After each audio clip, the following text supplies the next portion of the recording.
আসসালামু আলাইকুম প্রিয় দর্শক, অন্য মঞ্চের আলাপ চাইতায় আপনাদের সকলকে আমন্ত্রণ জানাচ্ছি। বাংলাদেশে নাকি প্রচুর তেলের সংকট, কিন্তু বাংলাদেশ সরকার বলছে তারা তেলের সমুদ্রে ভাসছে। এখন সরকার বলছে এক, পাবলিক বলছে এক, আর চিত্র তো পরিষ্কার সত্যটা তুলে ধরছে। পাম্পে পাম্পে দীর্ঘ লাইন, তারপর যে সমস্ত চোরা কারবারিদের সঙ্গে পাম্পের মালিকদের গাঁটসাট আছে, তারা সমস্ত ড্রামে করে আগে তেল নিয়ে যাচ্ছে। তারপরে সরকারি পরিবহনে স্টিকার মেরে সে নকল হোক আসল হোক তারা নিয়ে যাচ্ছে।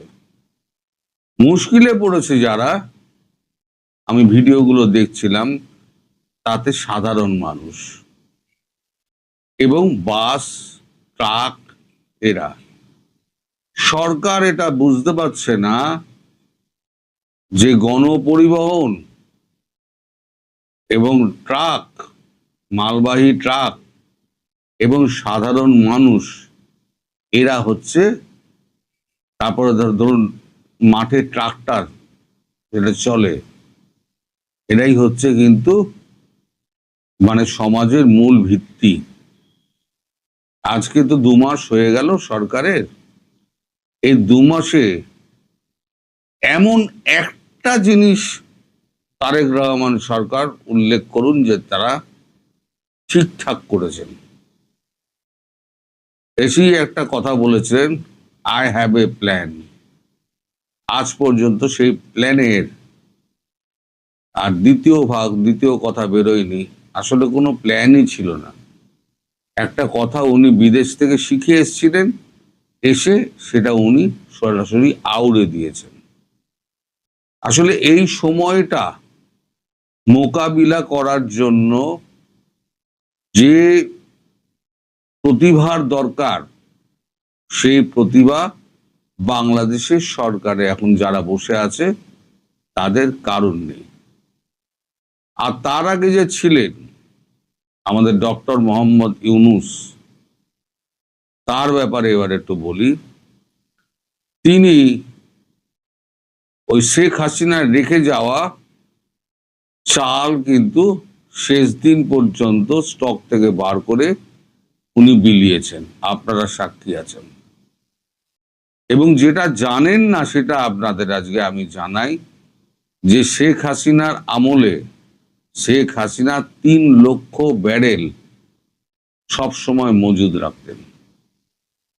3 লক্ষ ব্যারেল, খবরটা আপনারা জানেন। আপনাদের পত্রিকা, আপনাদের সমাজ মাধ্যমে কেউ খবরটা জানেই না। 3 লক্ষ ব্যারেল উনি তার ঘনিষ্ঠ মহলে, ভারতীয় ঘনিষ্ঠ মহলে, উনি রাজনৈতিক মহলে এটা বলেছেন। উনি বলেছেন এটা আমি বললে পরে এখন আগুন লেগে যাবে, তাই আমি এটা বলবো না।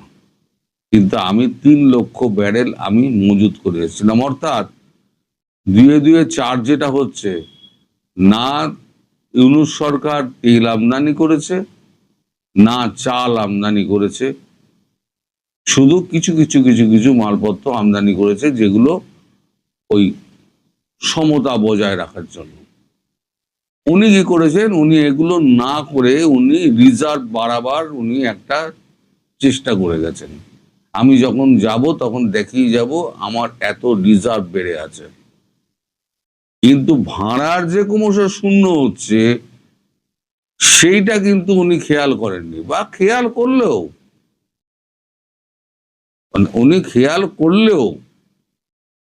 বাংলাদেশকে তো নিজে হাতে তো বেচে দিয়েছেন। সমস্তটাই তো ডিপ স্টেটের তৈরি করা। উনি তো ডিপ স্টেটের বাল। নইলে যেখানে 12 তারিখ নির্বাচন, সেখানে 9 তারিখে গোলামি চুক্তিতে সই করে দিয়ে যায়। তারেক রহমান সরকার কি করছে, দেশটাকে বেচে বুচে শেষ করে দিয়ে এখন যে চলে গেল, সে তো দেশেই অবস্থান করছে। ভারতের সঙ্গে যে কথা হয়েছিল ইউনূসের বিরুদ্ধে অ্যাকশন নিতে হবে, নিয়েছে অ্যাকশন? নেয়নি। দেশের জনগণকে বোকা বানাচ্ছে। বেশি দিন মানুষকে বোকা বানানো যায় না। ইন্দিরা গান্ধী একটা কথা বলেছিলেন, একটা মানুষকে একদিন ভুল বোঝানো যায়, দুটো মানুষকে দুদিন ভুল বোঝানো যায়, কিন্তু সমস্ত মানুষকে চিরদিনের জন্য বোকা বানানো যাবে না। আপনিও পারবেন না, ইউনূসও পারেননি।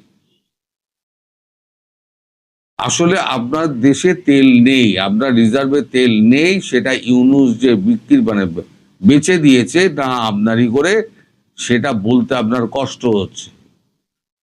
কারণ ইউনূসের জুতোই তো আপনি পা ছেড়ে যাওয়া জুতোই তো আপনি পা গলিয়েছেন, এবং ইউনূসের সঙ্গে আপনার একটা তলায় তলায় গাঁটছাড়া বাঁধা আছে। এবং কোন দিন না ইউনূসকে আপনি রাষ্ট্রপতিও করে দিতে পারেন, সেটাও হতে পারে। কিন্তু আমি আসছি মধ্যবিত্তের কথা। আজকে যদি মানে পেট্রোল ডিজেল যদি আপনার দেশে এত থাকতোই, এতই যদি তেলের ওপর ভাসতেন, তাহলে পাম্পগুলোর এই অবস্থা কেন? সাধারণ মানুষের এত দুর্গতি কেন? আজকে মানুষ যারা অটো চালায়, তারা অটো চালাতে পারছে না। অটোকে আপনারা 3 চাকার গাড়িগুলোকে আপনারা কি বলেন সেটা তো আমি জানি না, চালাতে পারছেন না। যারা পায়ে চালানো রিক্সা যারা চালান, তাদের পেটের ভাত জোগাড় করতে গিয়ে এমন দর হাঁকাতে হচ্ছে, সেটা সাধারণ মানুষের পক্ষে দেওয়া সম্ভব হচ্ছে না। বাইকে তেল ভরতে যদি চলে যায় 8 ঘন্টা, তাহলে ডিউটিতে যাবে কখন? কলকারখানাগুলো বসে যাচ্ছে। ধীরে ধীরে ধীরে ধীরে কিন্তু অনিশ্চয়তা এবং ভয়ঙ্কর অবস্থা কিন্তু ধেয়ে আসছে, কালো মেঘ ধেয়ে আসছে, আপনি বুঝতে পারছেন না। আপনি সপরিষদ বসে ওখানে নানান রকম নিজেদের মধ্যে মন্তব্য করেন, কিন্তু প্রকাশ্যে আপনি কোনো কথা বলেন না। আসলে আপনি রাজনীতি জানেন না, কথা বলতে গেলে ভুলভাল কথা বলে ফেলবেন, ওই জন্য আপনি বুদ্ধিমানের মতো চুপ করে থাকেন, যা বলার সালাউদ্দিনকে দিয়ে বলান। আমার একটা বক্তব্য আছে দর্শক, কখনো না কাউকে কটূক্তি করবেন না। আমাদের নরেন্দ্র মোদী যখন প্রধানমন্ত্রী হয়েছিলেন, তখন আপনারাই কিন্তু কটূক্তি করেছিলেন চাওয়ালা প্রধানমন্ত্রী। আজকে আপনাদের কপালে কিন্তু 8 পাস প্রধানমন্ত্রী জুটল। আমি শিক্ষা নিয়ে বলতাম না, কিন্তু যেহেতু আপনারা ওটা বলেছিলেন না, তাই আমি এটাকে উল্লেখ করলাম। ওই জন্য বলে, কারণ অনিষ্ট করবেন না, কারোর সম্পর্কে কটু মন্তব্য করবেন না। ওই মন্তব্য কবে যে আপনার দিকে তীর হয়ে ফিরে আসবে, তা আপনিও জানেন না, আমিও জানি না। আজকে আপনারা যে অবস্থার মধ্যে আছেন, যে দুর্ভোগের মধ্যে আছেন, সেটা কিন্তু সম্পূর্ণ আপনার নিজস্ব ডেকে আনা। যারা এই তেলের পাম্পে টাম্পে যারা এই দৌড়দৌড়ি ছুটোছুটি করছেন, তারা অধিকাংশ কিন্তু মধ্যবিত্ত মানুষ। শেখ হাসিনা যখন ছিলেন, এই মধ্যবিত্ত মানুষ যারা একটু উচ্চ মধ্যবিত্ত, তারা ছুটি কাটাতে মালয়েশিয়া যেতেন, ব্যাংকক যেতেন, সিঙ্গাপুর যেতেন। আর যারা একটু কম পয়সা আছে, তারা অন্তত ভারত আসতেন। শেখ হাসিনার আমলে একটা সুস্থ সমাজ ছিল। সন্ধেবেলা পার্কে বেরোতেন, সিনেমা দেখতে যেতেন, শিল্প সাহিত্যের চর্চা হতো, নাটক হতো, সিনেমা হতো। কাফেতে বসে আপনারা রাত 12টা 1টা অবধি আপনারা আড্ডা মেরেছেন। কখনো কি এই দুঃসময় আসেনি? করোনা কালে যে দুঃসময় এসেছিল, উনি তা কঠিন হাতে মোকাবিলা করেছেন। এই সরকার পারবে? সেই বোঝার মতো ক্ষমতা এবং তাকে সামলে নেওয়ার ক্ষমতা এই সরকারের কারোর আছে? কারণ নেই। আপনারা ভারতের সঙ্গে শত্রুতা করে ভারতের সঙ্গে এমন একটা সম্পর্ক করে ফেলেছেন যে ভারত আপনাকে সাহায্য করতে গেলে বিরোধী পক্ষ এখানে যে যারা রয়েছে তারা একেবারে হই হই রই রই করে পড়ে যাবে। ফলে আপনারা চারদিক দিয়ে ফেঁসে গেছেন। এক, নিজেদের পাপ নিজেরা বইছেন। দুই হচ্ছে আপনাদের একটা অথর্ব সরকার, আর আগের যে সরকারকে আপনারা দুহাত তুলে আপনারা স্বাগত জানিয়েছিলেন, স্যারের 1000 বছর হায়াত হোক, স্যার আপনাদের পশ্চাৎ দেশে একটি বড় বংশদণ্ড দিয়ে গেছে। আমি জানি না সামনের দিকে কি আছে। ট্রাক্টর যদি না চলে তাহলে পরে, আর সার যদি না পান তাহলে ক্ষেতের কি অবস্থা হবে? চাল তো মজুদ নেই, সব চাল শেষ করে দিয়েছেন, সব তেল শেষ করে দিয়েছেন।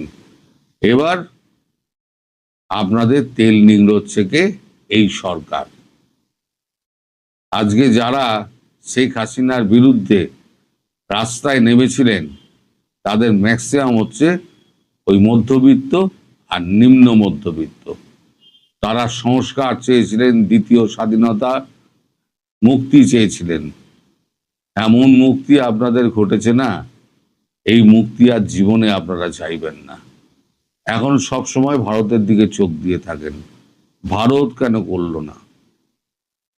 এই অবস্থা আপনারা সৃষ্টি করলেন কেন? আগে সেই উত্তর দিন। ভারত করেছে? ভারত তো করেনি। এখন ভারতের ওপরে ভারত কেন করলো না? আরে আপনারা তো দেশটাকে ডিস্টেবিলাইজ করেছেন। ভারতের উত্তর পূর্বাঞ্চল আপনারা খেয়ে নেওয়ার আপনারা হুমকি দিয়েছেন, আপনারাই তো ভারতকে খেপিয়ে দিয়েছেন। আবার বলছেন ভারত কেন দিচ্ছে না। ভারত এই সুবিধা দিক, ওই সুবিধা দিক, সেই সুবিধা দিক। ভারতকে আপনারা কি দিয়েছেন? হিংসা, কালাগাল, বিদ্বেষ, ভারতীয়দের প্রতি আপনাদের ঘৃণা। প্রত্যেকটি বাংলাদেশি যারা বৈষম্য বিরোধী সব বাংলা বা ভারতবাসীকে ঘৃণা করে। আমরা এই কিপ্টে, হ্যাঁ আমরা কিপ্টে, আমরা আমাদের সম্পদকে আমরা ধরে রেখে দিই। আজকে সম্পদকে ধরে রেখে দিয়েছি বলে ভারতবর্ষ ওই জায়গা থেকে ওই জায়গায় পৌঁছে গেছে। আপনারা সম্পদকে ধরে রাখতে জানেননি, তাই আজকে আপনাদের এই অবস্থার মধ্যে চলে এসেছেন। শেখ হাসিনা যতটুকু সম্পদ করে গেছিলেন, যতটুকু উন্নয়ন করে গেছিলেন, সে সমস্ত উন্নয়ন ধ্বংস হয়ে গেছে। এবার আপনারা শুকনো পেটে ঘোরার ব্যবস্থা আপনাদের হয়ে গেছে। আমাকে এক ভদ্রলোক তার করুণ দুঃখের কথা লিখে পাঠিয়েছেন। আমার তো কিছু করার নেই যে আমি আপনাকে সেটা জানাই, করতে পারি। এই যে উনি লিখেছেন, দেখতে পাচ্ছেন কিনা আমি জানি না, উনি লিখেছেন যেটা, সেটা হচ্ছে আসসালাম আলাইকুম ভাইয়া, কঠিন একটা পরিস্থিতির মোকাবিলা করছি ভাইয়া। গত রাত থেকে এখনো পর্যন্ত পরিবারের জন্য কোনো চাল বাজার ব্যবস্থা করতে পারিনি। খুব বিপদে আছি। আমার সন্তানদের শরীর কাঁপছে এবং ঘামছে ক্ষুধার জ্বালায়। প্লিজ ভাইয়া একটা ব্যবস্থা করেন। আপনার হাতে পায়ে ধরে অনুরোধ করছি।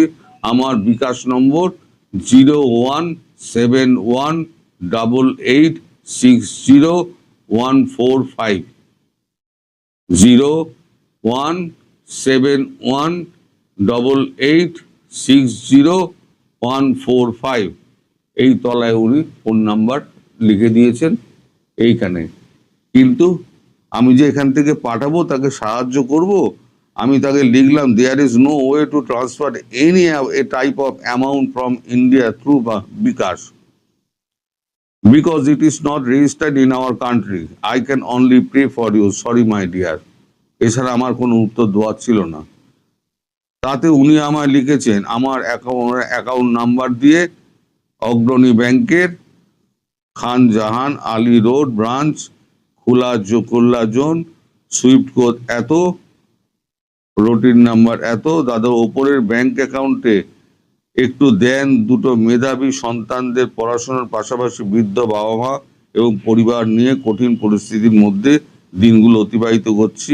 প্লিজ এই অসহায় ভাইটির জন্য ব্যবস্থা করুন। আপনারা নিজেরাই দেখুন, এই হচ্ছে আপনাদের দেশের হাল আপনারা করেছেন। আমি আর কি বলবো বলুন। তাদেরকে বিদেশিদের কাছে হাত পাততে হচ্ছে। দেখছি এই ব্যাংক অ্যাকাউন্টে কিছু করা যায় কিনা। আমি জানি না কিভাবে টাকা পাঠাতে হয়, আমি জানি না। যদি হয় তাহলে আমার পক্ষে সম্ভব হলে আমি নিশ্চয়ই করব। কিন্তু আমার প্রশ্ন হলো যে এই অবস্থার মধ্যে কারা নিয়ে এলেন? আপনারা দ্বিতীয় বিপ্লব করতে গিয়ে, আপনারা মুক্তির স্বাদ নিতে গিয়ে আপনারা দম বন্ধ হওয়া কুয়োর মধ্যে পড়ে গেছেন। আর এই সরকার একটা ব্যর্থ সরকার। তারেক রহমান একজন মূর্খ প্রধানমন্ত্রী। তিনি এই অবস্থার সামাল দেওয়ার ক্ষমতা রাখেন না। এই অবস্থা যিনি সামাল দিতে পারতেন তার নাম হচ্ছে শেখ হাসিনা। আর তিনি হচ্ছেন একমাত্র ব্যক্তি যিনি এই অবস্থার সামাল দিতে পারতেন। সবাই ভালো থাকবেন। অবৈধ ইউনূস সরকার যাওয়ার আগে বাংলাদেশকে চিরদিনের জন্য আমেরিকার দাসে পরিণত করে রেখে গেছেন। ওদিকে ইউনূস সরকারের বর্ধিত সংস্করণ তারেক রহমানের সরকার ক্ষমতায় বসার 2 মাসের মাথায় ইউরোপীয় ইউনিয়নের সঙ্গে একটি চুক্তি করলেন। নামে অংশীদারিত্বের চুক্তি হলেও এই চুক্তিতে কি আছে সে সম্পর্কে জনগণকে সম্পূর্ণ অন্ধকারে রাখা হয়েছে, যেমনটি রেখেছিলেন ইউনূস। অথচ একটি সংসদ নাকি কার্যকর রয়েছে এবং সেই সংসদে যুদ্ধাপরাধী জামায়াতের এমপিরা আবোল তাবোল কথা বলছেন, কিন্তু এইসব চুক্তি নিয়ে কোনো কথা শুনতে পায়নি জনগণ। অনেকদিন পরে আমরা ইউনূসের চুক্তি সম্পর্কে তারই প্রিয় দেবপ্রিয় ভট্টাচার্য গংদের কাছ থেকেই শুনতে পাচ্ছি যে এটা নাকি দাসত্বের চুক্তি। কে জানে, কিছুদিনের মধ্যেই হয়তো ইউরোপীয় ইউনিয়নের ওয়েবসাইট থেকে আমরা জানতে পারবো যে বাংলাদেশকে তারেক রহমান আরেক বেচা দিয়েছেন ইউরোপের কাছে। একজন রাজনৈতিক বিশ্লেষক হিসাবে যখন আমি বাংলাদেশের সাম্প্রতিক এই উদ্বেগজনক ঘটনা প্রবাহের দিকে তাকাই, তখন আমার কাছে বিষয়টি অত্যন্ত পরিষ্কার হয়ে ওঠে। স্বাধীন, সার্বভৌম এবং বাংলাদেশের রাজনীতি এবং এর অখণ্ডতা নিয়ে কথা বলতে গেলে সবার আগে যে নামটি উচ্চারণ করতে হবে সেটি হলো বাংলাদেশ আওয়ামী লীগ। এর কারণ শুধু এই নয় যে আওয়ামী লীগ দেশের সবচেয়ে পুরাতন বা স্বাধীনতা যুদ্ধে নেতৃত্ব দানকারী দল, বরং বাংলাদেশ নামক রাষ্ট্রটির জন্মের পূর্ব থেকেই একমাত্র এই দলটি একটি নিয়মতান্ত্রিক এবং গণতান্ত্রিক রাজনৈতিক নীতিতে চলে আসছে।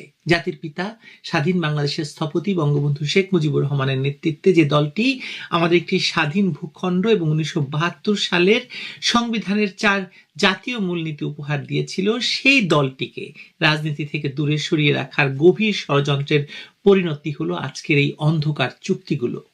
ইতিহাস নির্মমভাবে সাক্ষ্য দিচ্ছে বাংলাদেশে বারবার অবৈধভাবে ক্ষমতা দখলকারীরা ক্ষমতায় এসেই প্রথম আঘাতটি হানে আওয়ামী লীগের উপর। 1975 সালে বঙ্গবন্ধুকে সপরিবারে হত্যা করে যেমন এই দলটিকে নিশ্চিহ্ন করার চেষ্টা হয়েছিল, ঠিক তেমনি 2024 সালের অবৈধ ইউনূস সরকার ক্ষমতা দখল করে অধ্যাদেশ জারির মাধ্যমে আওয়ামী লীগের কার্যক্রম নিষিদ্ধ করে। আর সেই একই ধারাবাহিকতায় ইউনূস সরকারেরই বর্ধিত সংস্করণ তারেক রহমানের বর্তমানের সরকার সংসদে আইন পাশ করে সেই নিষেধাজ্ঞাকে পাকাপোক্ত করেছে। এর মূল লক্ষ্য অত্যন্ত সুদূরপ্রসারী। মুক্তিযুদ্ধের পক্ষের এই মূল শক্তিটিকে রাজনৈতিক মাঠ থেকে সম্পূর্ণ সরিয়ে দিয়ে দেশকে বিনা বাধায় বিদেশি শক্তির হাতে তুলে দেওয়া। গত সোমবার সেই ধারাবাহিকতারই একটি নতুন এবং ভয়ঙ্কর অধ্যায় রচিত হয়েছে। দক্ষিণ এশিয়ার প্রথম দেশ হিসাবে বাংলাদেশ ইউরোপীয় ইউনিয়নের সঙ্গে অংশীদারিত্ব এবং সহযোগিতার চুক্তি বা পিএসএ স্বাক্ষর করেছে। অথচ সবচেয়ে আশ্চর্যের বিষয় হলো আইনগতভাবে বাধ্যতামূলক এত বড় একটি চুক্তির বিষয়ে দেশের জাতীয় সংসদে কোনো আলোচনাই হয়নি। দেশের মানুষকে এই বিষয়ে সম্পূর্ণ অন্ধকারে রাখা হয়েছে। এই চুক্তিতে বাণিজ্য, বিনিয়োগ, সুশাসন, মানবাধিকার, প্রতিরক্ষা, ইন্টারনেট নিরাপত্তা, জলবায়ু, জ্বালানি থেকে শুরু করে মৎস্য, কৃষি প্রায় 35টি স্পর্শকাতর খাত অন্তর্ভুক্ত হয়েছে। 2023 সালের অক্টোবরে শুরু হওয়া এই আলোচনা জুলাইয়ের গণ অভ্যুত্থানের বা তথাকথিত গণ অভ্যুত্থানের পর সাময়িক ভাবে থমকে গেলেও অন্তর্বর্তী সরকারের সময় তা অত্যন্ত দ্রুত গতিতে এগিয়ে নেওয়া হয়। আপনাদের মনে থাকার কথা যে জার্মান অ্যাম্বাসেডর বলেছিলেন যে ইউরোপের সাথে চুক্তি না হলে বাংলাদেশের এই অন্তর্বর্তী সরকারকে বা ইউনূসের সরকারকে সমর্থন দেবে না। বুঝতেই পারছেন যে কি থেকে কি হয়েছে। 1 বছরের বেশি সময় ধরে 5 দফা আলোচনার পর 83টি ধারা সম্বলিত এই খসড়া চূড়ান্ত করা হয়েছে। কিন্তু যে সংসদে বসে জামায়াতের যুদ্ধাপরাধী নেতারা সারাদিন হইচই করেন, সেই সংসদে দেশের এত বড় একটি ভাগ্য নির্ধারণী চুক্তি নিয়ে টু শব্দটি উচ্চারিত হচ্ছে না কেন বলুন তো? এই চুক্তিতে যে দেশের স্বার্থবিরোধী কিছু নেই তা নিশ্চিত করার কোনো উপায় জনগণের হাতে রাখা হয়নি। এই একই স্বেচ্ছাচারী চিত্র আমরা দেখেছিলাম অবৈধ ইউনূস সরকারের বিদায় বেলায়। নির্বাচনের মাত্র 3 দিন আগে আমেরিকার সঙ্গে তারা যে বাণিজ্য চুক্তিটি করেছিল সেটি নিয়ে এখন খোদ ইউনূস সরকারের ঘনিষ্ঠ বেসরকারি গবেষণা প্রতিষ্ঠান সিপিডি হতভম্ব এবং স্তম্ভিত হওয়ার কথা বলছে। তারা প্রশ্ন তুলছে, একটি অনির্বাচিত সরকার কিভাবে এমন একটি দীর্ঘমেয়াদী চুক্তি করে যেতে পারে যার দায়ভার আগামী প্রজন্মকে দিতে হবে। অথচ সেই সরকারের জাতীয় নিরাপত্তা উপদেষ্টা এবং বর্তমানে তারেক সরকারের পররাষ্ট্রমন্ত্রী খলিলুর রহমান অত্যন্ত দম্ভের সাথে দাবি করেছিলেন যে চুক্তির আগে তারা বিএনপি এবং জামায়াতের প্রধানদের কাছ থেকে সম্মতি নিয়েছিলেন। এই বক্তব্য থেকে দিবালোকের মতো স্পষ্ট হয়ে যায় যে অবৈধ ক্ষমতা দখলকারী এবং মুক্তিযুদ্ধের চেতনা বিরোধী শক্তিগুলো কিভাবে একজোট হয়ে দেশের স্বার্থ বিকিয়ে দিচ্ছে। পররাষ্ট্রমন্ত্রী দম্ভ করে বলেছেন যে এই চুক্তির মাধ্যমে আমেরিকার কাছ থেকে আগামী 15 বছরে $22 বিলিয়ন পণ্য এবং জ্বালানি কেনার প্রতিশ্রুতি দেওয়া হয়েছে। বোয়িং এর উড়োজাহাজ কেনা হচ্ছে এবং গম এবং সয়াবিনের মতো পণ্য আমদানি বাড়ানো হচ্ছে। এর বিনিময়ে তৈরি পোশাক খাতে সামান্য কিছু শুল্ক ছাড়ের মূলা ঝুলিয়ে এই দীর্ঘমেয়াদী অর্থনৈতিক দাসত্বের শৃঙ্খল পরানো হয়েছে দেশের অর্থনীতিকে।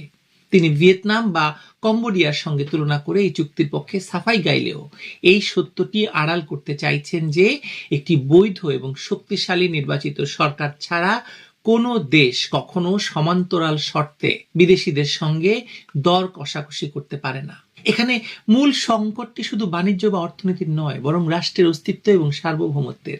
একটি রাষ্ট্র যখন তার নিজস্ব রাজনৈতিক বৈধতার তীব্র সংকটে ভোগে, তখন সেই দুর্বল সরকার আন্তর্জাতিক পরিমণ্ডলে শক্তিশালী বলয়গুলোর হাতের পুতুলে পরিণত হয়। তারেক রহমানের এই সরকার, যার জন্ম একটি প্রশ্নবিদ্ধ এবং বিতর্কিত প্রক্রিয়ার মাধ্যমে এবং যার রাজনৈতিক ভিত্তি অত্যন্ত নড়বড়ে, তারা এখন পশ্চিমা শক্তিগুলোর সব শর্ত বিনা বাক্যে মেনে নিচ্ছে, একের পর এক চুক্তি করছে। একদিকে আমেরিকার সঙ্গে বাণিজ্য চুক্তির মাধ্যমে অর্থনৈতিক নিয়ন্ত্রণ তুলে দেওয়া হয়েছে, অন্যদিকে ইউরোপীয় ইউনিয়নের সঙ্গে এই পিসিএ চুক্তির মাধ্যমে রাষ্ট্রের অভ্যন্তরীণ নীতি নির্ধারণের অধিকারও পশ্চিমা জোটের কাছে দেওয়া হচ্ছে। এর সুদূর প্রসারী লক্ষ্য যে কেবল অর্থনীতিতে সীমাবদ্ধ নয়, তা যুক্তরাষ্ট্রের নবনির্বাচিত প্রেসিডেন্ট বা যুক্তরাষ্ট্রের প্রেসিডেন্ট ডোনাল্ড ট্রাম্পের চিঠির দিকে তাকালেই বোঝা যায়। তিনি তারেক রহমানকে লেখা চিঠিতে বাণিজ্য চুক্তির পাশাপাশি প্রতিরক্ষা চুক্তির বিষয়ে দৃঢ় পদক্ষেপ নেওয়ার আহ্বান জানিয়েছিলেন বা নির্দেশ দিয়েছিলেন। যদিও বর্তমান পররাষ্ট্রমন্ত্রী দাবি করেছেন যে জিসোমিয়া বা আকসার মতো সামরিক চুক্তি নিয়ে এখনো আলোচনা হয়নি, কিন্তু তিনি একথাও স্বীকার করেছেন যে আগামী দিনে ইন্দো প্যাসিফিক কৌশল নিয়ে তাদের নতুন করে ভাবতে হবে। অর্থাৎ সাম্রাজ্যবাদী শক্তিগুলোর সামরিক এবং কৌশলগত বলয়ে বাংলাদেশকে প্রবেশ করানোর পটভূমি অত্যন্ত সুকৌশলে প্রস্তুত করা হয়েছে। একটি স্বাধীন ভূখণ্ড কখনো এমন দুর্বল এবং অবৈধ নেতৃত্ব দিয়ে নিজের সার্বভৌমত্ব টিকিয়ে রাখতে পারে না। যখন দেশের স্থপতিকে অস্বীকার করা হয়, মুক্তিযুদ্ধের চেতনার ভিত্তিমূল ৭১-এর 4 মূলনীতিকে পদদলিত করা হয় এবং দেশের একমাত্র প্রকৃত গণতান্ত্রিক দল আওয়ামী লীগকে চক্রান্ত করে নিষিদ্ধ করে রাখা হয়, তখন সেই রাজনৈতিক শূন্যস্থানে এভাবেই বিদেশি আধিপত্যবাদ জেঁকে বসে। অবৈধ ইউনূস সরকার থেকে শুরু করে তারেক রহমানের সরকার, তারা সবাই একই রাজনৈতিক প্রবাহের অবিচ্ছেদ্য অংশ। তারা জনগণের কাছে বিন্দুমাত্র দায়বদ্ধ নয়, তাদের একমাত্র দায়বদ্ধতা সেই সব বিদেশি প্রভুদের কাছে যারা তাদেরকে এই অবৈধ ক্ষমতায় বসিয়েছে, টিকিয়ে রেখেছে এবং ভবিষ্যতের নিশ্চয়তা দিচ্ছে। একের পর এক এই অসম এবং অন্ধ চুক্তি সই করার মধ্য দিয়ে তারা আগামী দিনের নির্বাচিত এবং স্বাধীন সরকারগুলোর হাত পা চিরতরে বেঁধে ফেলছে। বাংলাদেশের রাষ্ট্রনীতি এখন এমন একটি অন্ধকার গহ্বরে প্রবেশ করছে যেখানে জাতীয় স্বার্থ, জবাবদিহিতা এবং জনগণের অধিকার বলতে আর কিছুই অবশিষ্ট নেই। আজকে ইউরোপের সঙ্গে যে চুক্তিটি সই হলো, তা হয়তো খুব শিগগিরই আমাদের নতুন করে নির্মম বাস্তবতাটি মনে করিয়ে দেবে যে মুক্তিযুদ্ধের পক্ষের শক্তিকে শিকল পরিয়ে দেশটিকে কিভাবে সম্পূর্ণ বিনা বাধায় আন্তর্জাতিক বাজারে আরেকবার নিলামে তোলা হয়েছে। খুব বেশি দিন অপেক্ষা করতে হবে বলে মনে হয় না আমার। করুন অপেক্ষা। ভালো থাকবেন সবাই।